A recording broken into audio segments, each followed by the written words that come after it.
মন বলতে আমরা মানসিক স্বাস্থ্যকে বুঝি। পর্যাপ্ত খাবার এবং পরিচর্যা পেলে শরীর যেমন বেড়ে ওঠে, তেমনি মনের বিকাশের জন্য প্রয়োজন হয় মনের পরিচর্যার। কিন্তু আমরা মনের পরিচর্যাকে তেমন গুরুত্বের চোখে দেখি না। অনেকে জানিও না যে মনেরও যত্ন আত্মের প্রয়োজন আছে। দীর্ঘদিন ধরে এই অসচেতনতা, অবহেলার ফলে আমাদের মনে সৃষ্টি হয় নানান ধরনের জটিলতার। বিভিন্ন পরিস্থিতিতে আমাদের আচরণের মাধ্যমে সেগুলো প্রকাশ পায়। যে উপসর্গ বা লক্ষণগুলো দেখলে বুঝতে হবে আপনার মনের পরিচর্যা সঠিকভাবে হচ্ছে না। প্রথমত, সবসময় আপনি কোনো না কোনো বিষয় নিয়ে দুশ্চিন্তাগ্রস্ত থাকেন, সবসময় কোনো না কোনো বিষয় নিয়ে রাগান্বিত থাকেন, সবসময় কোনো না কোনো কিছু নিয়ে আক্ষেপ করতে থাকেন। তালগাছ আমার এরকম মনোভাব পোষণ করেন।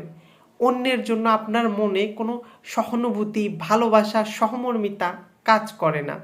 সামান্য ব্যাপারেই আঘাত পান বা কষ্ট পান। সম্পর্কগুলোর সীমারেখা নির্ধারণ করতে জানেন না। ভিন্ন মতের মানুষদেরকে একেবারেই সহ্য করতে পারেন না, শাস্তি দিতে চান। নিজের ওপর আপনার কোনো নিয়ন্ত্রণ নেই, সিদ্ধান্তহীনতায় ভোগেন। নিজেকে অপদার্থ, অতি নগণ্য বলে মনে হয়।